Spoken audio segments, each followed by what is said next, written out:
Coming up next on Locked On 76ers, Keith and I break down and preview game number 3 back in Philadelphia. Sixers Heat, round number 2. 76ers down 2-0. They need a big performance from the team tonight. And could they get the big fella back this evening as well? We'll get into it all next right here, Locked On 76ers. You are Locked On 76ers, your daily Philadelphia 76ers podcast. Part of the Locked On Podcast Network, your team every day.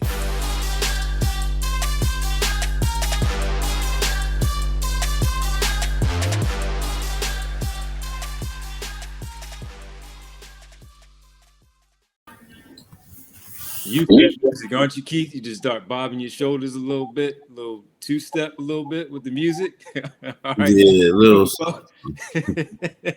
Welcome. You're Locked On 76ers. I'm Devon Givens of 97.5 The Fanatic in Philadelphia Sports Radio, and alongside my co-host and partner from the Inquirer.com, the Sixers beat writer, Keith Pompey. Keith, what's up? Welcome back home, man. Yeah. You know, it was funny, man. I hopped off the plane today. Like, man, it's kind of cold up here in Philly. Seriously, man. You saw people putting on coats. I was like, yo, it ain't that cold, but it was cold. Nah. But we're supposed to get some rain too. So we got to be prepared for that, for some rain over the next couple of days. But hopefully with the dreariness outside, Keith, it doesn't blend in and bleed into the inside of the arena. Obviously, you can't play in the wet arena, but just mean the dampness and the darkness of what that day could be. But first, before we get into it all, Keith, we got to thank everybody for making Locked On 76ers your first listen every day. And remember, Locked On 76ers is free and available on all platforms, including right here on YouTube on Locked On 76ers. Keith, we don't know as of yet. There's no update. We haven't seen anything. Doc Rivers spoke on Thursday. The game is being played this evening. Joel Embiid, no update with his status from the concussion and the orbital fracture and where he is. So right now we don't know. So it doesn't really make sense for us both to sit here and guess what could happen. But based on the information that we can go off of, it just seems as if it's still a tough road in front of him to get on the floor and play his first game in this second round matchup against Miami. Yeah, I mean, also we got to know exactly like where he is, what stage is he at, and concussion protocol. I mean, the one thing that Doc Rivers said was he hasn't cleared it yet. So that's like a 4-day type of thing. So, you know, if he would have said, you know, he cleared concussion protocol and now we're trying to do some other things, you know, it would give you more clarity on it. But the fact that he hasn't cleared it, you know, I'm pretty sure that there's going to be an injury report coming out maybe shortly. But the fact that he said he hasn't cleared the injury report, to me, you know, says a little something about that. Now, again, it could be one of those things where they want to wait until the 11th hour and then surprise people, you know. But the fact that he said he hasn't cleared it yet, you know, speaks volumes to me. But it could change, you know. It speaks volumes, though. Yeah. So, I mean, I guess, you know, it's important, obviously, but ahead of things, as Doc Rivers was speaking about Thursday, he and the staff watching film, the players were not included in that, including Joel Embiid, where he wouldn't take part in any video sessions. It was just going to be the coaching. I wonder how they go into this. What are they doing? Are they going in with 2 game plans, one if Embiid plays and one if he's not available? I mean, typically, Keith, from your covering, what happens in a case like this? Do they do that where they set one way for if he plays and another if he doesn't play? What's your best guess of how they go about that? Yeah, I think that's the case. I think if he doesn't play, it's still going to be this little bit of this. Well, they're going to have to tweak it some, but it's going to be kind of sort of like what we saw where you got the guards leading the show. If he does play, it's going to be one of those things where, you know, you have to think that Joel Embiid is going to be the focal point. You know what I mean? So that's where we are right there. But you know, it's one. You know, they're probably trying to dissect things and look at things that they could take advantage of, probably on the defensive end, because offensively, it's really been a matter of making shots and ways of getting James Harden going a little bit. But defensively is some of the things they need to work on. You know, trying to close out on Tyler Hero and all these other guys. But, so I think that's a lot of what the game plan was yesterday. But yeah, you're right. They are going to have two different game plans. But it's not hard.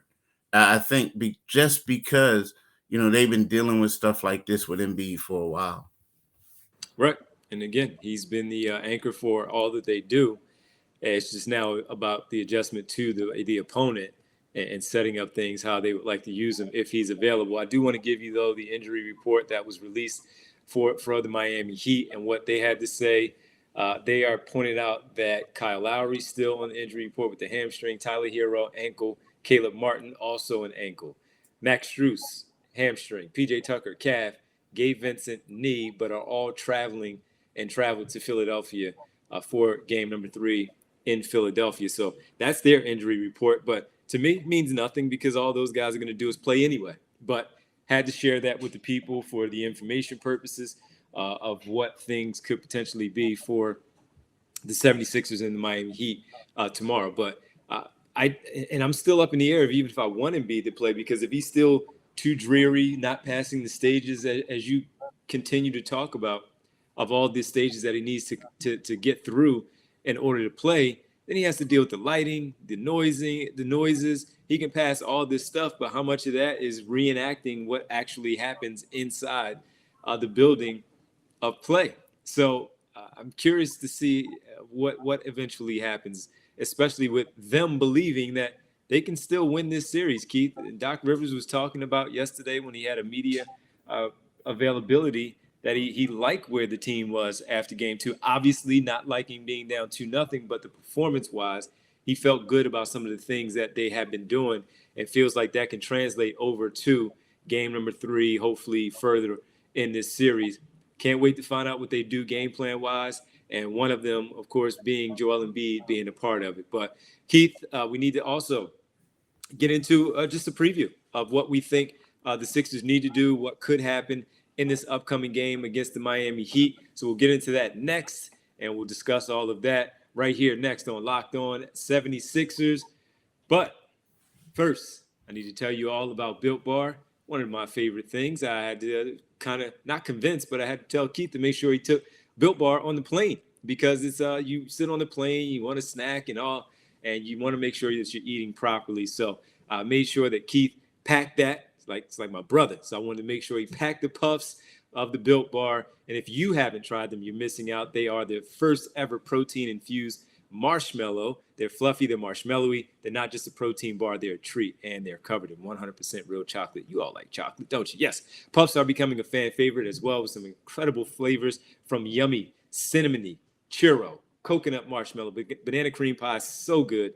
These are going to be your new favorite. All Built Bars are covered, once again, in 100% real chocolate, including mint brownie, coconut, almond, and new for the month, white chocolate, cookies, and cream. They're low in calorie, high in protein. Replace your candy bars or any other treats that you like with the Built Bar. Go to Built.com, check them out, and you'll see what we're talking about. Also, make sure when you go to Built.com as well that you then go ahead and check out the using promo code LOCK15. And when you use LOCK15 and get 15% off your order, use promo code LOCK15 for 15% off at Built.com. Go check it out. Do it today, people. Keith, do it today. Hope you did that while you were on the plane. My man, you finally got it. Do it today, people. Do it today. Okay. Yeah. Oh, man. Thank you, everybody, for making Locked On 76ers your first listen. For your next listen, check out the Locked On Now podcast for nightly recaps of every NBA game with analysis from our local experts. It's free and available wherever you get your podcasts, like the big story going on right now with the Memphis Grizzlies and the Golden State Warriors with Gary Payton II. He's out 3 to 4 weeks, potentially a month, because of the fracture in his elbow. And Dylan Brooks, it was reported, out for game number 3, suspended by the league as a result of that stupid foul that he committed on Dylan Brooks early in the game. So I didn't think it was enough, to be perfectly honest with you, Keith. I thought he should be suspended for both games, 3 and 4, because that was just a ridiculous foul that he did in the open floor against Gary Payton II. Yeah, I mean, it was, but terrible. Terrible.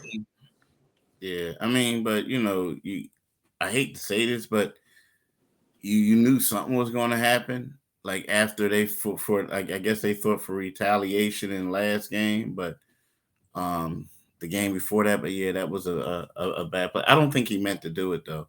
I didn't think he meant to do it, but unfortunately, when you do things like that and injuries happen, and you get suspended. But I don't think the league wants to be the reason why this team loses a playoff series. You know what I mean?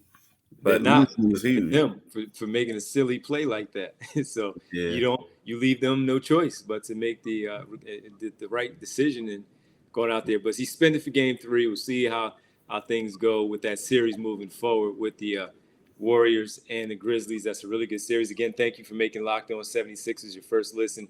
Now, for your next, check out Locked On Now podcast, nightly recaps of every NBA game again with analysis from our local experts. It's free and available wherever you get your podcast. Keith, huge one tonight for the Sixers taking on these Miami Heat, regardless of if Embiid is there or not. And I'm just going to assume he's not playing for right now, since we have no update. I'm just going to assume, because we would start to hear things trickle out a little bit. Maybe he's going to be able to go. Whatever. Right now, whoever's available, that's what you play with. The way I look at this one, see how you thought, you think things go. Simple. You said it in the first segment. Got to make shots. Plain and simple. When you look at the numbers again, and you think about, let's say specifically for Danny Green and George Niang, who struggle, and that has been glaring for them. We can get to James Harden and what he has done. But Green in 2 games is 3 for 16 from the floor and 2 for 14 from 3-point line. That's him. He's starting, playing 20-plus minutes. George Niang, 2 for 11 off the bench. Someone you counted on all season long to make shots. 1 for 9 from beyond. So they're combined 3 for 23 from deep. That is not going to get it done. None whatsoever. That's not going to happen. And George Niang in the last game had 6 personal fouls and under 11 minutes of play.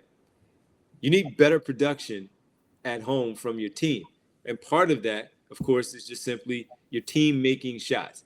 Keith, the number one key, as we've seen, make your shots. Yeah, I mean, but those are the 2 guys right there. I mean, Niang and Green. And Green. I mean, those are the 2 guys I'm looking forward to seeing how they're going to produce. I mean, of course, I want to see how Shake Milton does if he gets in. But those are the 2 dudes I want to see, because like they say, role players play better on the road. I mean, at home. And so this is going to be a home game. It's going to be electric, so to speak. And you want to see how these guys, if they can ride the energy. Now, this is funny though, not funny, but it's real. It's real. I was talking to somebody yesterday morning on the flight up before I hopped on the plane at the airport. Somebody from Miami. So and what this person said to me is how the Sixers only got 1 quarter to show what they can do. And I said, what? He says, oh man, I used to live in Philly, bro. Like, I know. I used to live in Philly. He says they have 1 quarter to show what they're going to do, and then the home fans are going to get restless. They're going to get restless. So they better do something within that first quarter. If not, Miami is going to come out and take over. I kind of disagreed with him. I said, well, the fans could get restless. If the Sixers go on a late run, that place is going to be electric and a lot of positive energy coming out of there. And I told him, I said, you guys always railing on the Sixers fans, but, it's like this stuff happens at a lot of places too. But he says, nah, I'm telling you, they have it. Danny better come to play, and George Niang better come to play, right? Furkan is going to have to continue. I kind of think that when you get these type of home games, that's when the second tier or these role players become extremely vital. Like we go in there, Tyrese, Tobias, with James, you expect what they're going to do. But these other guys, they basically feed off the crowd. So just like Chris Boucher, he was a beast up in Toronto. He was just some dude in Philly.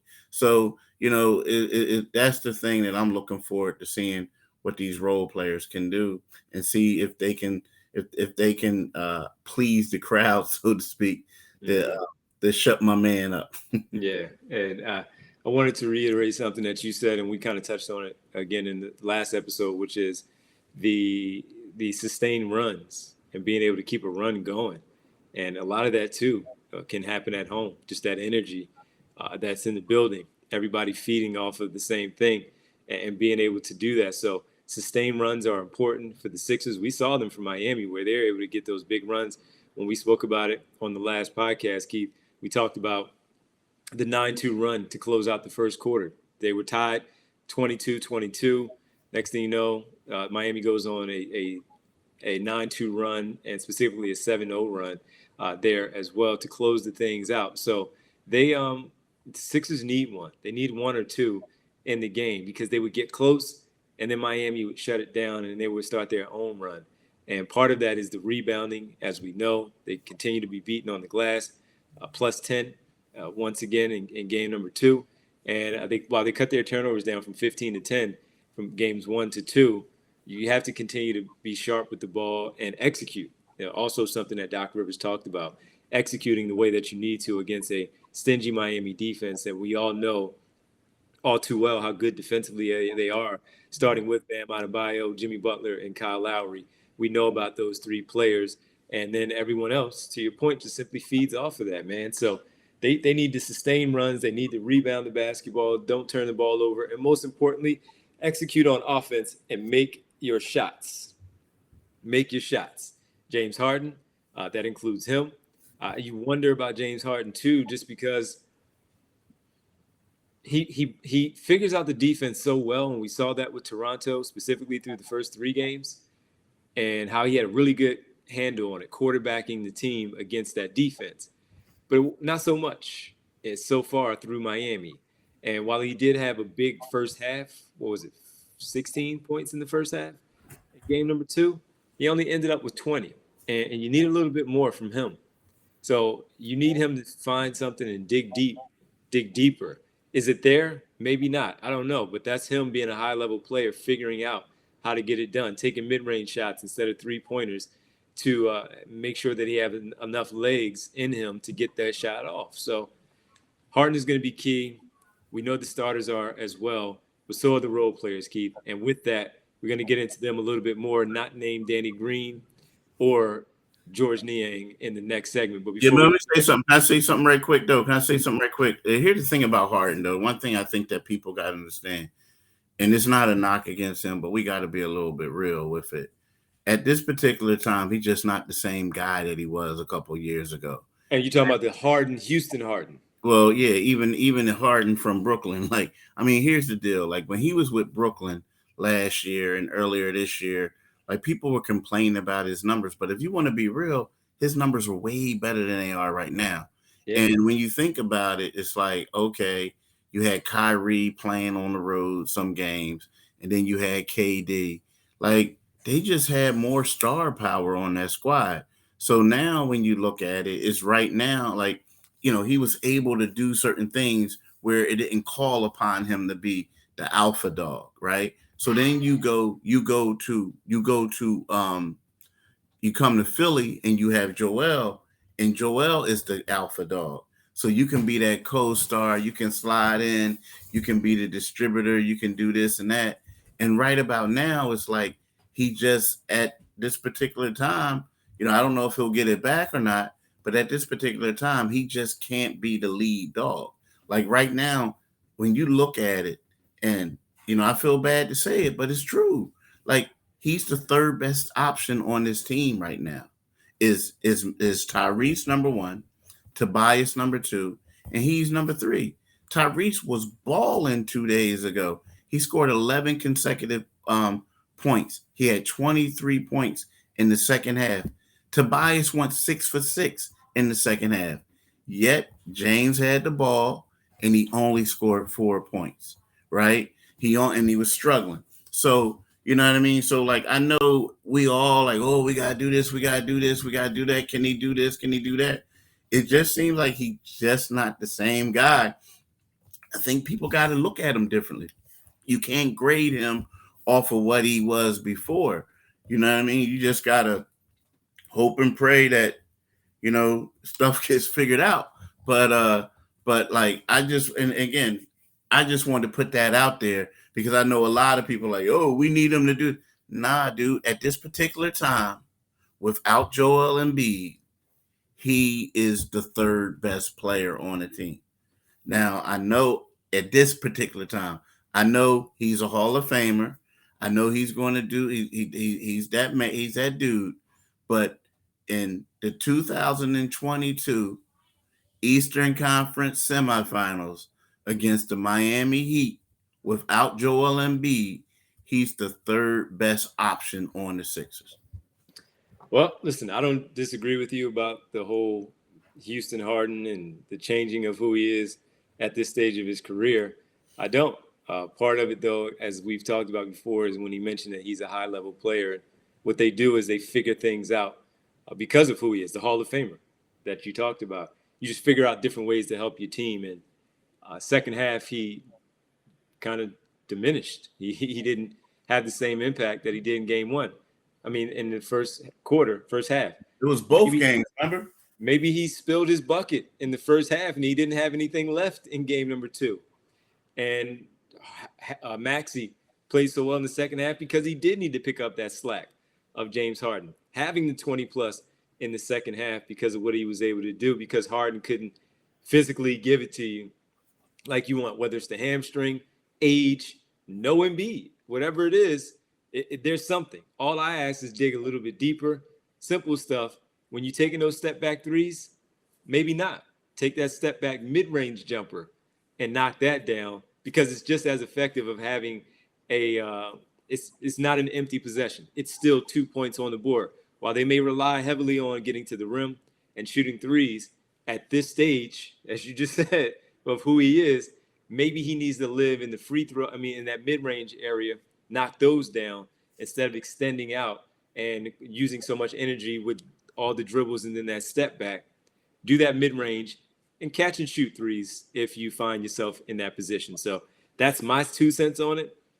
I hope he's able to help out in game 3 and do what he can to help lead this team to victory and extend this series to at least a 5th game and see how things go, and possibly 6 and 7 overall. On the other side, Keith, we need to talk to the folks about the role players in general. We talked about Green. We talked about Niang. What next for the others that needs to help this team out if you have no Joel Embiid for game number 3? This is Locked On 76ers right here. We'll get into the role players next. Before we do that, let's talk about BetOnline. BetOnline is your number one source for all your betting stats and sports info. Find all the latest sports developments, league reviews, and news, including this year's basketball playoff, Major League Baseball, and this weekend's run to the Roses as the Kentucky Derby is back. BetOnline is your continued source for all your sporting wagering information, from live betting to playoffs, esports, and more. Head to the website today or use your mobile device to learn more about the trends and actions. BetOnline, where the game starts. I'm telling y'all, do it today, people. Do it today. Find out all those trends and actions and do that today. Well, the trend, Keith, for the Sixers has not been so great for the role players. In game 1, you look at Reed and Milton, 4 points each, 9 points for Furkan Korkmaz, which kind of helped his case out in playing in game number 2, having a few points there. 6 rebounds, leading the team in rebounding, which is ridiculous. It's unacceptable, quite honest with you. But here we are, the role players. In order for them to win, we know that you're going to get something from Harden, Harris, and Maxey. The question marks are from Green, Jordan, on down. The role players. Who has to step up more? We mentioned Green and Niang. So if you feel like it is one of those two, I ask you, man, who do you feel like has to step up more as they return home to try to pick up a win, their first of this matchup? Oh, of those two? No, everybody. Even if you want to include Green and Niang, since we did talk about them a little bit, who else do you feel like needs to step up, or do you circle back to one of those two guys? Yeah, I think I'm a circle back to one of those two guys. I'm a because I think that well, I think that I think Danny Green has to step up. I mean, I do. I mean, like you said, what's his numbers again? I mean, you read them a second ago. Yeah, so overall in the series, 3 for 16 from the floor, Yeah. including 2 for 14 from deep. Yeah, you can't do. I mean, we're talking about, and I get it. I know Danny is an older guy, a lot of mileage on those legs and this and that. It was a point he wasn't starting; he was coming off the bench. But when you look at that starting lineup, he's like the 3-and-D type of guy, and we know that they got deficiencies at the center position. We know that James is struggling. Danny has to knock down shots. If he knocks down shots, then people are going to go out there and defend him. If he doesn't knock down shots, it's going to be a bigger crowd, on some of on Maxey and guys like that, on Harden. So I think that Danny just needs to, get in there and knock down shots, because, that 2 for whatever, hitting 2 threes, that's not good. I mean, and we're talking about like last game, he was 1 for 9? Like, you just can't do that. I also think, but there are some other people that need to step up. I think that, Matisse needs to get back to playing like Matisse. I mean, he has to, but the problem with the 76ers, and we talked about this yesterday, is one of those things where they don't have a lot of, they're not a deep team, and they have a lot of specialists. They have George Niang, who can shoot, but he's not a good defender. They have Matisse Thybulle, who's a good defender, but he's not a good offensive player. So, when no matter like whoever you bring in there, the other team that's the easiest game plan. Attack or take advantage who's out there. That's why I think Danny Green, because he's more so one of the better two-way players of all the role players, he has to step up and he has to find a way to do something. Can he do it? I think he can. That's saying a lot. Of course, when you're talking about an older player like him, you don't want him putting the ball on the floor. You want him catching, shooting. And he got caught a few times as well. Of course, I want to agree with you on all of those. So I'll go in another direction. And you did mention George Niang, so I'll also stay away from him. Keith, I'll go with Korkmaz because he did start to get some extensive run on Wednesday night in game number 2. Because we're talking about shot making, somebody who can make a shot and potentially on the closeout situation also put the ball on the floor. I don't want him trying to create too much and getting all scattered out there on the floor. However, when you do talk about that, I can't rely on Reed or Bassey or Millsap or even Jordan in the starting lineup to score. Sometimes you're going to need someone else who can create their own shot, even if it's just on the secondary situation, part of the offense. The action kind of breaks down and the ball swings to him. They close out. Boom, he puts the ball on the floor, pull up, get to the rim, whatever it is, even getting to the foul line. I think they're going to need something, a shot or two. I don't know how many it is, a shot or two from Furkan Korkmaz as well, while he's out there on the floor for whatever minutes he's able to give Doc Rivers, especially when he's out there and they're face guarding, they're denying Maxey and Harden the ball. At least we know that Furkan Korkmaz can get the ball across half court and start to initiate things in their offensive set that they decide to call on that particular possession. So I'm looking at him. And I know the big men are important, but we've also seen these minutes where this small version of the team with the small ball lineup can have some success. Who that would be with Harris at the 5, maybe it is Niang and he's able to knock down shots at the 4. But I'm going to go with Korkmaz and see if he can give them 9 points, but in the flow of a game where they do actually have a sustained run, where those points definitely mean something, not just Korkmaz had a 3 in the second quarter and Korkmaz had 5 points in the fourth quarter early, but didn't do anything else late. Hitting a shot where the roof comes off inside the building at home because we're forced to see Miami call a timeout. I'll go with Korkmaz. But real quick, I mean, Furkan has been stepping up compared to the others. So if there's one person, so like, you just hope that Furkan doesn't fall off the cliff in a way, right? That he doesn't disappear. But if somebody who's struggling real quick, someone who's struggling, who needs to show you something, dude, of the people that's struggling? Of the struggles, James Harden.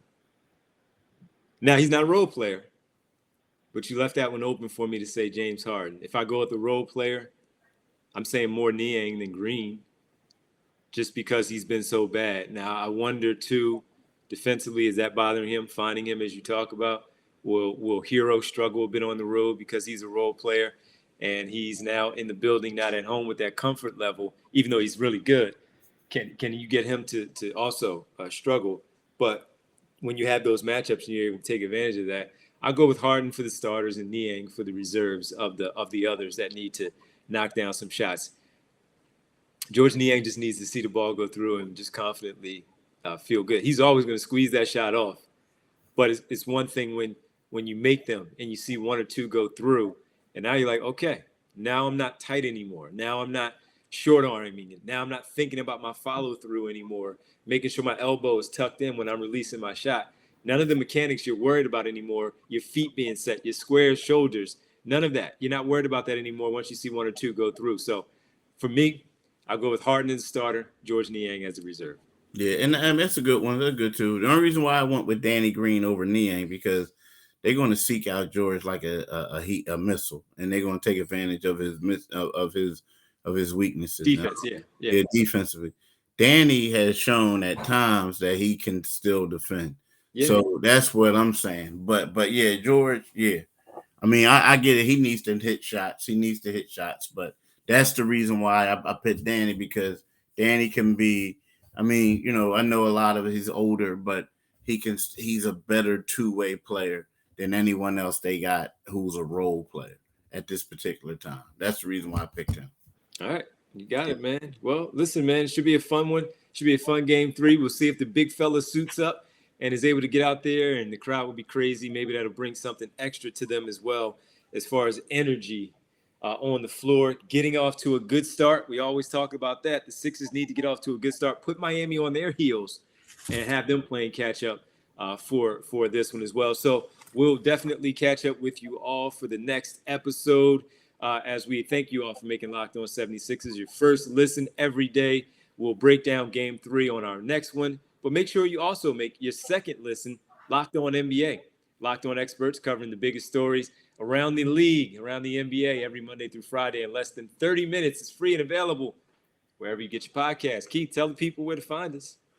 You can find us, like my man said, you can find us wherever you get your podcast, but you look at us now, right? Locked On 76ers YouTube. You need to go to the Locked On 76ers YouTube channel and subscribe. You'll get notifications when we come up. You'll get all our other stuff. So just subscribe to our Locked On 76ers YouTube channel. And as I like to say, do it today, people. Do it today. Well, Sixers need to do it today. Hey, before we go, yes, make sure you follow my man, the D at Devon G 97.5 on Twitter, and you can follow me on Twitter at Pompey on Sixers. Absolutely. Well, do it today, Sixers. Do it today. Get it done, Keith. Have a good one, man. And I'll talk to you later for our next one, previewing again, hopefully a W. Thanks, man. All right, thank you, and I thank you all for listening. Peace.